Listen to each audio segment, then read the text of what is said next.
Deep in Africa's sun-baked plains, a city of stone giants rose. Deep in Africa's sun-baked plains, a city of stone giants rose, walls taller than castles, built without a single tool from afar.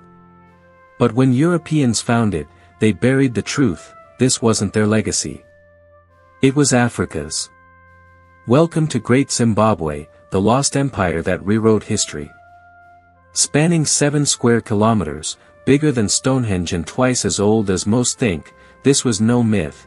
It was a thriving capital of 18,000 souls, forged in gold and granite. Colonizers called it Queen Sheba's palace. Science says, pure Shona genius.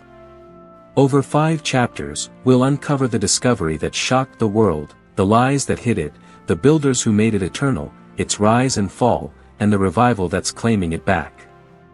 If untold African stories hook you, hit subscribe. Let's unearth the real power behind these stones. Imagine stumbling upon a city of giants, walls towering without a single brick, built by hands history forgot. But what if the explorers who found it lied to hide the truth? This is the discovery that shook empires. Before Africa was colonized, a stone city rose that dwarfed Europe's wonders. Who built it? The answer will rewrite what you know about history. In the heart of southern Africa, where savanna meets ancient granite hills, lies a monument that has puzzled explorers for centuries. Great Zimbabwe, a sprawling complex of stone ruins, stands as a testament to a forgotten era. Discovered in 1868 by German explorer Karl Mach, this site spans over 7 square kilometers, featuring massive walls up to 11 meters high and enclosures that once housed thousands. Mach, a hunter and geologist, stumbled upon it while tracking elephant herds in the region now known as Masvingo Province, Zimbabwe. Mach's account, published in European journals, described walls constructed from precisely cut granite blocks, fitted without mortar, a feat of engineering that rivaled medieval European castles. He noted the great enclosure, a 250-meter circumference wall pierced by a single narrow entrance, and the conical tower rising 9 meters, possibly a royal symbol. Yet, Mach's wonder turned to bias. Influenced by 19th-century racial theories, he claimed the ruins could not have been built by local Africans. Instead, he speculated they were the work of ancient Phoenicians or even the biblical Queen of Sheba, linking them to King Solomon's mines from Scripture. This myth took root quickly. European colonial powers, eager to justify their dominance, amplified the narrative. In 1871, British imperialists funded expeditions to prove foreign origins, dismissing indigenous capabilities. Artifacts like soapstone birds, carved totems found in the ruins, were shipped to museums in London and Cape Town, labeled as exotic imports. Carbon dating, unavailable then, would later confirm the site's African roots, but the damage was done. Great Zimbabwe became a symbol of supposed European superiority. The site's scale is staggering. The hill complex, perched on a rocky outcrop, served as a defensive stronghold with terraced platforms. Below, the valley ruins housed commoners in thatched homes amid stone foundations.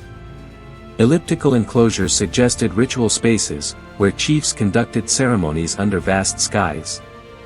Trade evidence, imported glass beads from India and porcelain from China, hinted at a prosperous hub, yet colonials ignored this, focusing on mysterious origins to undermine African agency. Archaeological consensus today debunks these tales. Radiocarbon analysis from the 1970s dates construction to the 11th century AD, aligning with Bantu migrations. No Phoenician tools or Sheba relics exist. Instead, local iron smelting sites nearby reveal indigenous metallurgy. The myth persisted because it served empire building. By denying African ingenuity, colonizers rationalized land theft and resource extraction. Great Zimbabwe's discovery thus marks not just a geographical find, but a clash of worldviews. Mach's journal entries reveal awe mixed with prejudice. Such walls could only be the work of a civilized race from the north. This set the stage for decades of suppression. As we peel back layers, the true builders emerge, not mythical foreigners, but the resilient Shona people, whose stone legacy challenges every assumption. What drove them to erect such a city? The answer lies in the gold-rich soils and trade winds of medieval Africa. What if the greatest lie in African history wasn't told by kings, but by archaeologists with picks and shovels?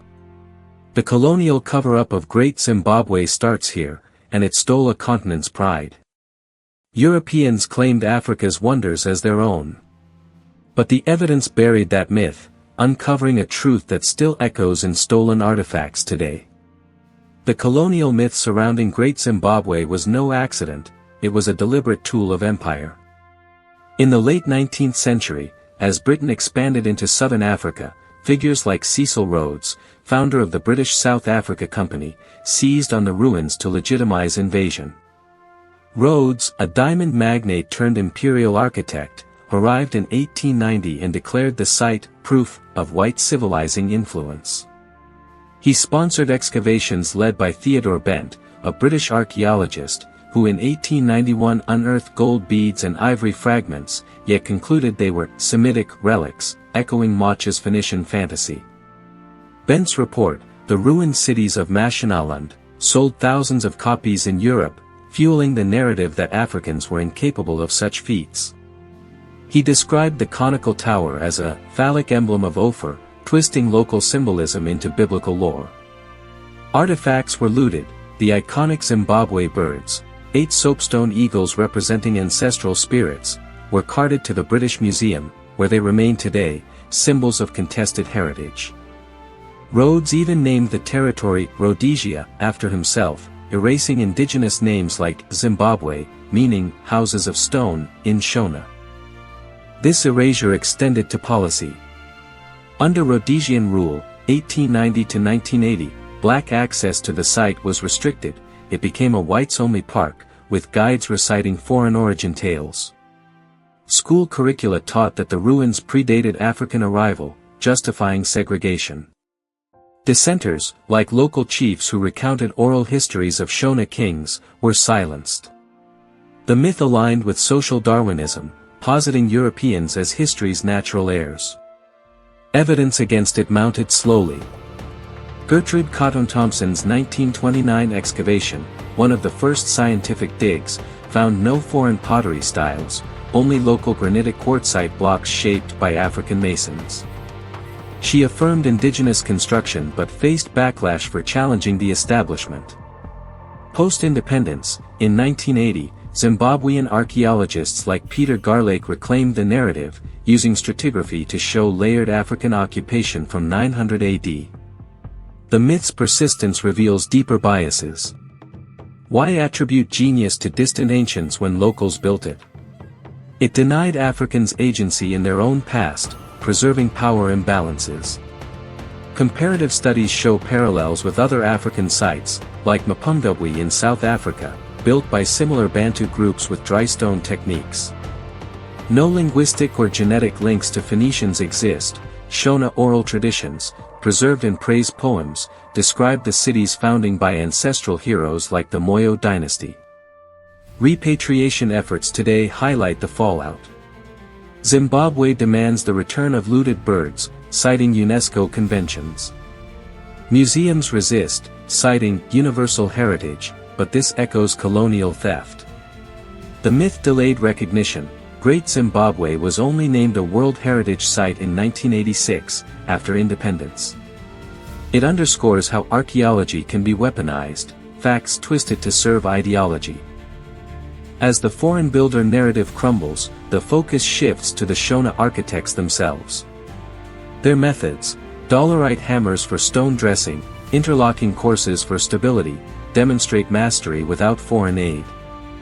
This chapter exposes the lie at the heart of colonial history: Africa's achievements were always its own. Next, we explore how these builders rose from humble origins to create an empire of stone and gold. From riverbanks to royal thrones, a people forged a city from nothing but stone and will. Meet the Shona, the unsung geniuses who turned Africa's heart into a golden empire. No kings from afar, no borrowed blueprints. The Shona built Great Zimbabwe with their own hands, revealing a world of trade, rituals, and unbreakable spirit.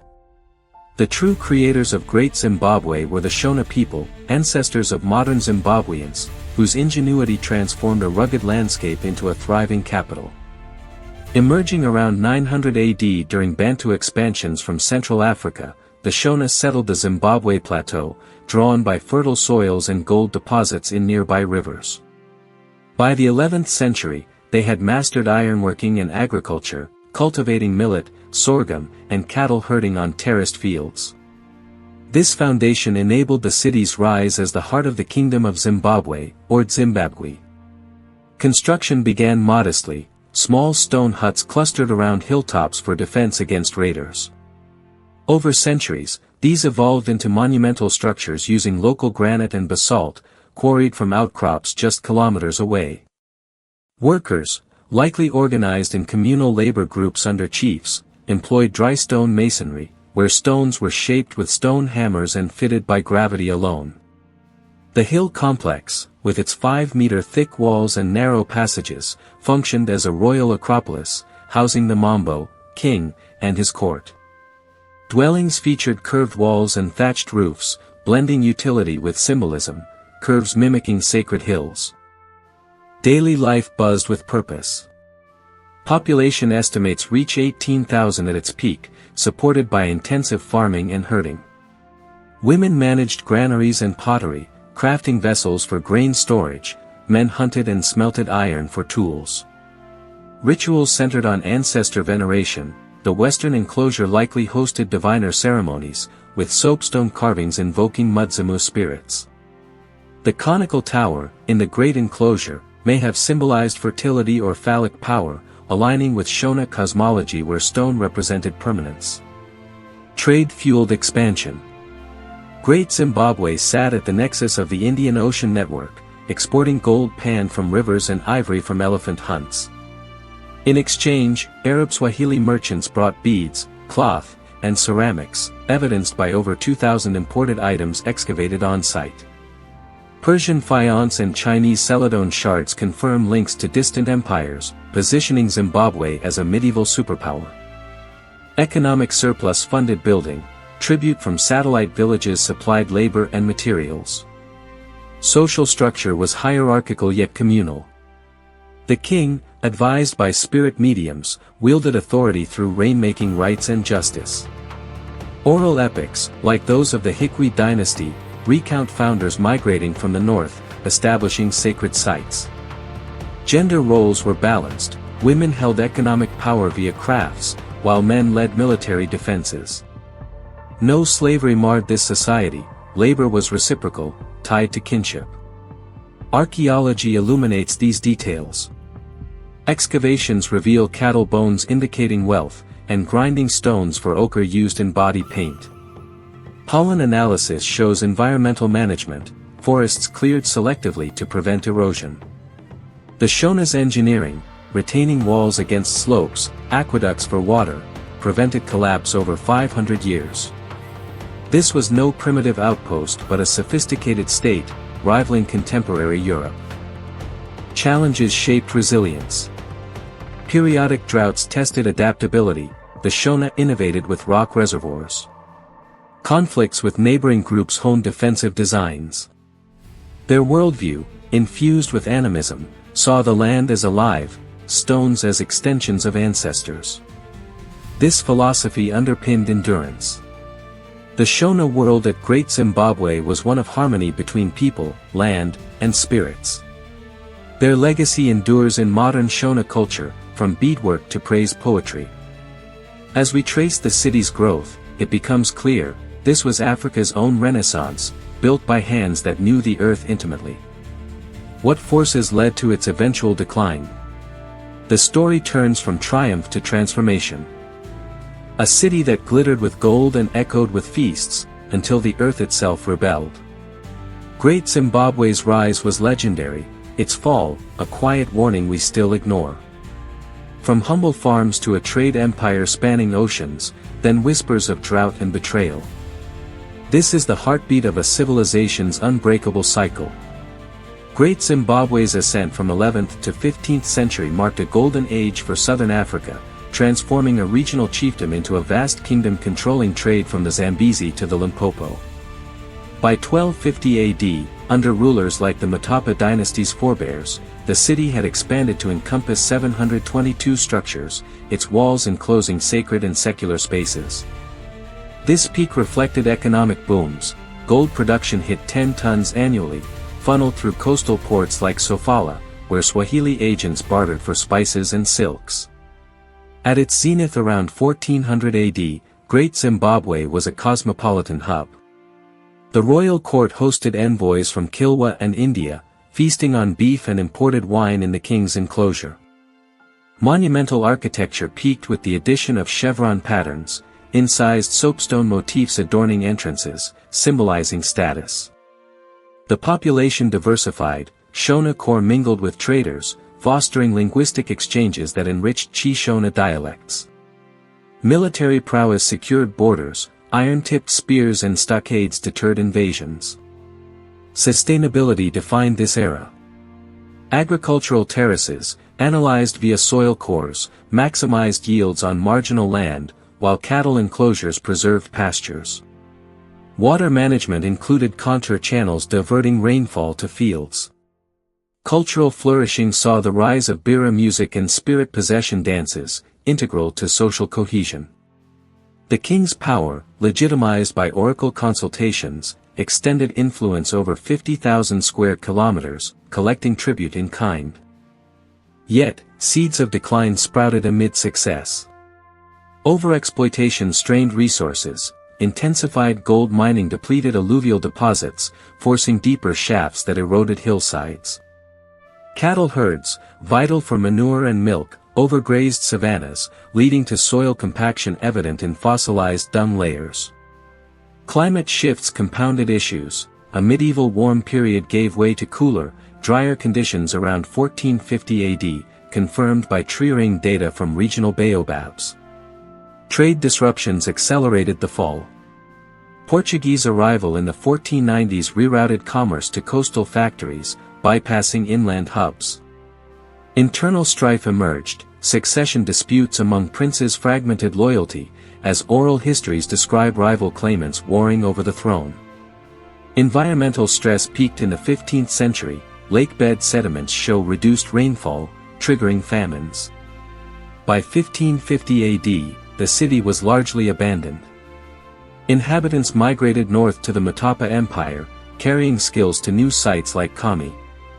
Structures fell into disuse, walls crumbling under vine overgrowth, yet the layout endured, a silent blueprint of past glory. No cataclysmic event, like plague or conquest, explains it, rather, a gradual adaptation to changing fortunes. This decline was not failure but evolution. The Shona relocated knowledge, rebuilding at fortified hills with similar stonework. Legacy persisted. Descendants formed the Rosvi Empire in the 17th century, echoing Zimbabwean grandeur. Archaeological phases, early Iron Age to Leopard's copy culture, map this continuity, with pottery styles linking eras. The peak and fall of Great Zimbabwe illustrate a society's grace under pressure. It thrived by balancing ambition with ecology, then pivoted when needed. This resilience challenges linear decline narratives, showing African states as dynamic. As the stones weathered, they preserved stories for future generations. How did colonials later exploit this abandonment? The final chapter uncovers suppression and revival. Stones that survived centuries of glory now faced a deadlier foe, lies that buried their story. But from the ashes of empire, a nation's soul rose again. Colonizers silenced Great Zimbabwe's voice, but independence roared it back. Today, it's not just ruins, it's a battleground for Africa's reclaimed destiny. The abandonment of Great Zimbabwe in the 15th century left it vulnerable to reinterpretation, but colonial arrival in the 19th century weaponized its silence. As explored earlier, explorers like Mach and Rhodes recast the ruins as foreign relics, suppressing Shona claims to justify land grabs. Under Rhodesian Federation, 1953 to 1963, the site became a propaganda tool. Tours glorified lost white civilizations, while Africans were barred from entry until 1960s reforms. This exclusion extended to scholarship. Funds favored myth-perpetuating digs over indigenous voices. Independence in 1980 ignited revival. President Mugabe's government declared it a national symbol, investing in conservation. UNESCO listing in 1986 protected 1,800 acres, with buffer zones against urban sprawl. Zimbabwean-led excavations, using ground-penetrating radar, uncovered new artifacts, gold wire jewelry and iron gongs, affirming local origins. Schools now teach Shona epics alongside ruins, fostering pride. Repatriation battles define modern struggles. The Zimbabwe birds, looted in 1890, symbolize unresolved theft. In 2023, Britain loaned two back temporarily, but full return demands persist under the 1970 UNESCO Convention. Legal fights cite cultural genocide, drawing parallels to Benin bronzes. Tourism booms, over 100,000 visitors yearly, fund preservation, with revenue supporting community. Contemporary research deepens understanding. DNA studies from skeletal remains link builders to modern Shona, debunking migration myths. Climate modeling predicts future threats like erosion from global warming, prompting adaptive strategies like drone-monitored vegetation. Cultural festivals, such as the annual Zimbabwe Culture Week, revive rituals. Drummers echo ancient rhythms at the Great Enclosure, bridging past and present. Challenges remain. Political instability post-2000 limited digs, while illicit artifact trade, fueled by poverty, threatens integrity. Yet, global alliances grow. Collaborations with South African archaeologists compare sites, revealing regional networks. Digital initiatives, like virtual reality tours, democratize access, allowing diaspora youth to walk the ruins. Great Zimbabwe's revival transcends stone, it's a reclamation of narrative. From suppressed symbol to empowerment icon, it inspires Pan-African movements, evident in art installations worldwide. Figures like author No Violet Bulawayo weave it into literature, questioning colonial legacies. Economically, it drives heritage tourism, employing locals in guiding and crafts. This site's journey, from enigmatic discovery to mythic distortion, Shona triumph, adaptive decline, and bold resurgence, encapsulates African history's complexity. It stands not as a relic of loss, but proof of enduring genius. As Zimbabwe navigates modernity, these stones remind, true power lies in roots reclaimed. What other African mysteries await uncovering? Explore, question, and share this story. History belongs to those who claim it.